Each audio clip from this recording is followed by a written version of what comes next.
ओम शांति।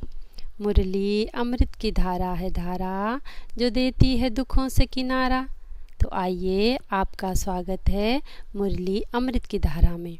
तो आज 19/8/23 के महावाक्यों में बाबा ने अमृत पान करवाया है। बाबा बोले, बाप आए हैं सुख शांति की मनोकामना पूरी करने। तो बाबा इस संगम पर हम ब्राह्मण बच्चों की मनोकामना पूरी करते हैं। बाबा कहे, अगर तुम शांति चाहते हो तो आत्म अभिमानी बनो, इस शरीर से डिटैच हो जाओ, अपने स्वधर्म में टिको। तो हमारा स्वधर्म है ही शांत स्वरूप। तो शांति में रहकर उस परम पिता परमात्मा को याद करना है। मैं आत्मा शांति धाम परम धाम की रहने वाली अपने परम पिता परमात्मा को याद करती हूँ। तो इन ऑर्गन्सों से डिटैच होना है। ये देह नहीं, मैं एक आत्मा हूँ। ये ऑर्गन्स मुझे पाठ बजाने के लिए मिले हैं। मैं शांति धाम की रहने वाली हूँ। शांत मेरा स्वधर्म है। शांति के सागर मेरे पिता परमात्मा मुझे शांत स्वरूप बना रहे हैं। तो हमें ये रियलाइज़ करना है कि मैं ये देह नहीं, एक आत्मा हूँ। फिर परमात्मा बोले, पूज्य बनने का पुरुषार्थ इस समय संगम पर परमात्मा पिता हमें सिखा रहे हैं कि हमें इस संगम में बाप का मददगार बनना है। बाप का राइट हैंड बनकर सारे विश्व को पावन बनाने की सेवा करनी है। फिर बाबा कहते हैं कि मेरे साथ साथ तुम ब्राह्मण बच्चों की भी पूजा होती है। तो हमारी पूजा शिवलिंग के साथ शालिग्राम के रूप में पूजा होती है। और फिर बाबा ने पूज्य और पुजारी का रहस्य भी हम बच्चों को ही समझाया है कि हम बच्चे कब पूज्य थे और फिर कैसे हम पुजारी बने। तो सत्युग त्रेता में हम पूज्य थे और द्वापर कलयुग में हम पुजारी बन जाते हैं, क्योंकि अपने को भी और उस परम पिता परमात्मा को भी भूल जाते हैं। तो बाबा कहे, ये सारे गुह्य राज मैंने तुम बच्चों को समझा रखे हैं।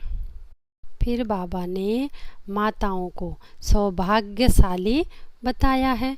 तो उस परम पिता परमात्मा की शिक्षाओं पर चलने से हम क्या बन जाते हैं? पद्मा पदम सौभाग्यशाली बन जाते हैं। फिर बाबा कहे, ये सारी कहानी ही भारत पर है। कब भारत में ही वंदे मातरम गाया जाता है, क्योंकि परम पिता परमात्मा ने आकर ज्ञान का कलश माताओं के ऊपर रखा। इसलिए बाबा माताओं को सौभाग्यशाली कहते हैं। फिर बाबा कहे, भारत पर ही पूरी कहानी है। भारत कब पतित था और कब पावन बना। तो सत्युग त्रेता में भारत पावन था और द्वापर कलयुग में अपवित्र यानी पतित बना। फिर संगम पर बाप ने आकर पावन बनने की शिक्षा दी। तो इसी संगम को चढ़ती कला गाया जाता है। फिर बाबा कहे, सारी सृष्टि रूपी झाड़ का ज्ञान भी तुम बच्चों की बुद्धि में रहना चाहिए कि सारा सृष्टि चक्र ही है ही 5000 वर्ष का। फिर बाबा ने शिव बाबा की महिमा में गाया हुआ है कि भगवान को ही ज्ञान का सागर सोमनाथ कहते हैं। बाबा कहे जब तुम पुजारी बन गए थे तब मेरा नाम सोमनाथ रखा है। असल में नाम है ही शिव। शिव माना सदा कल्याणकारी, वह है ही सुप्रीम सोल। तो मैं आत्मा मस्तक मणि हूँ। कुटी के मध्य मेरा निवास स्थान है। इस देह को चलाने वाली मैं चैतन्य शक्ति हूँ। तो बाप हमें रोज रोज नई नई पॉइंट्स बताते हैं। बाप जो सुप्रीम सोल है, निराकारी परम पिता परमात्मा। तो बाबा कहते मैं जन्म मरण रहित हूँ। निराकार का मंदिर बनाते हैं। लिंग रूप एक ही शिव का दिखाते हैं।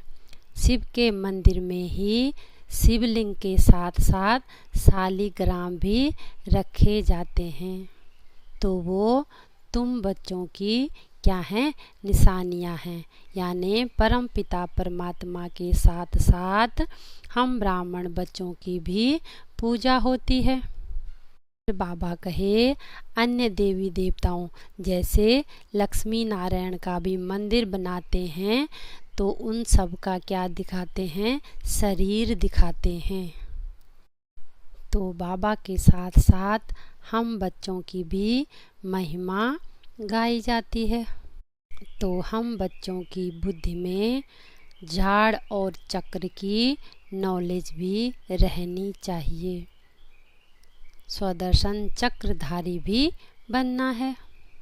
तो निश्चय बुद्धि बन उस परम पिता परमात्मा की शिक्षाओं पर यानी श्रीमत पर चलना है। निश्चय करना है कि हमें परम पिता परमात्मा बाप आकर मुझ आत्मा को पढ़ा रहे हैं, नई दुनिया के लायक बना रहे हैं। तो परम पिता परमात्मा को ही याद करना है। देखो आत्मा पुकारती है ना, ओ गॉड फादर। तो मुझ आत्मा का बाप परम पिता परमात्मा और इस शरीर का बाप तो है ही लौकिक बाप। तो हमें उस पार लौकिक बाप को याद करना है और सबको परम पिता परमात्मा का सच्चा सच्चा परिचय भी देना है। क्योंकि अलग अलग धर्मों में भिन्न भिन्न भाषाओं में गॉड के सबने भिन्न भिन्न नाम रख दिए हैं। तो उस परमात्मा का परिचय हम ब्राह्मण बच्चों को ही देना है। बाबा कहे सब आत्मा पुकार रही हैं कि आकर सुख शांति का वर्षा दो। तो पतित पावन एक ही बाप है। तो शिव बाबा आते जरूर हैं और पतित दुनिया को पावन बनाते हैं। ब्रह्मा तन द्वारा नई सृष्टि की रचना करते हैं। गीता ज्ञानदाता है ही एक परम पिता परमात्मा शिव सदा कल्याणकारी। तो परम पिता परमात्मा ही सबको दुखों से लिबरेट करते हैं। बाबा ही आकर सबको सुख का रास्ता बताते हैं।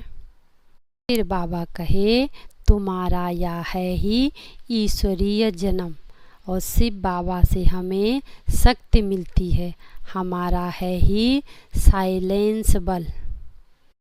तो मैं आत्मा हूँ ही शांत स्वरूप और आई हूँ शांति देश से इन ऑर्गन्स द्वारा अपना पाठ बजा रही हूँ।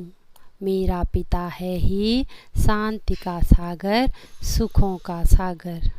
तो हमें अपने स्वधर्म में टिककर अपने स्वदेश को याद करना है, जहाँ की हम असल में रहने वाली आत्मा हैं।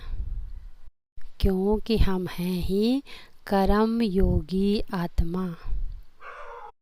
तो गृहस्थ व्यवहार में रहते हुए हमें उस निराकार परमपिता परमात्मा को याद करना है, जिससे हमारे विकर्म विनाश हो जाएंगे।